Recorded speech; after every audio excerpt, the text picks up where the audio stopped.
Okay, my name's Mark Nixon. I am the Managing Director of Right Price DIY, and we've actually been on this site for 23 years. We cover DIY and building. We do a lot of timber, cutting facility on the timber, we cut to length. A lot of aggregates. In the yard we've got paving slabs, compost, grow bags. Our client base is made up of trade customers and the general public, and a very high percentage of our customers are the over 60s. Coronavirus started when I was actually on holiday. I came back to work. I firmly believed that everyone would be in lockdown. So consequently, I decided to furlough my sister, who is an asthma sufferer, my truck driver, who's 82 years of age. I then again watched the news, look at the figures and what have you. Then I decided that it wasn't safe for my employed members of staff. I then furloughed 3 of them with the view to myself, my son, my wife, keeping the shop up together, jet washing it, cleaning it, doing all the things you can do behind closed doors. However, when we came on to work on the Monday, so there's the 3 of us, the phone did not stop.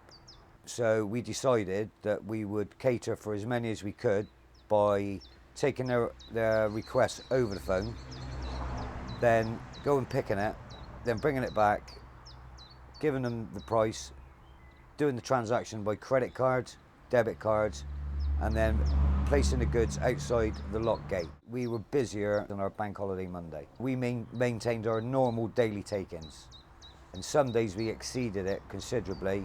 A lot of the larger operators, independents, had closed completely. We just seemed to get busier and busier and busier. In that respect, I was thinking I'd made a big mistake furloughing our staff. Then I talked to the staff and said, right, what do you want to do? We will still keep the gate locked. We will have no contact at all with the outside world, just us within the workplace. We've submitted the furlough applications. We've had nothing off amended district council regarding the rates. To date, we've not had a penny, but because we've been working, we've been able to pay our suppliers and our staff. We're reasonably healthy. With the client base that we've got the young and we've got the old. The young, they're all contactless. Now, basically, they walk in the shop and they tap it on the phone. We've got over 4,000 people over 60 who are not quite so savvy. The generation of, we can't afford it, we won't buy it. They do not like the cards too much. However, because of this coronavirus, they've had to sit at home, get these cards out they've been given by the bank, learn how to work them. We help them on the telephone, all approved, you're good to go, you're good to be outside in the next 15 minutes. I think that when they get to the end of the month and they see their credit card bill, might be their first credit card bill in their life, they won't be quite so happy, but they have had their goods. Basically, we've got credit facilities with 20, 30, 40 companies.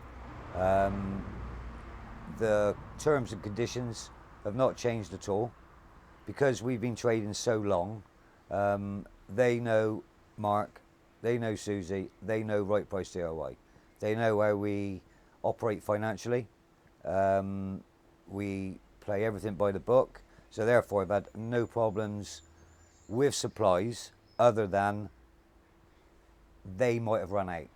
No one could see the demand, but that is driven by people being at home, 1, with nothing to do, and 2, the opportunity to renovate, basically do anything they can to their house. Since the virus sort of kicked in and started up, we found that even our local branch for banking was shut.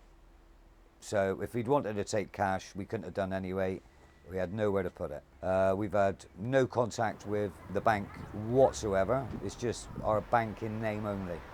So I wouldn't ask our bank for any accountancy advice at all, to be quite honest with you. I personally don't think this can continue for a long time. People have got to remember that in our trade, the DIY trade, the spring is the time when you make your money. The same as the garden centres, DIYs are exactly the same. We've got a lot of seasonal goods which speed up and then they come to a peak and then they go. and then we go into like the winter and everything sort of plods along. So will we maintain this? My personal feelings are this will, like, do it yourself will peak. It will peak and then it will drop off the cliff. And I think shops like ours will then be scratching around with less customers than we would have had if we hadn't had the peak.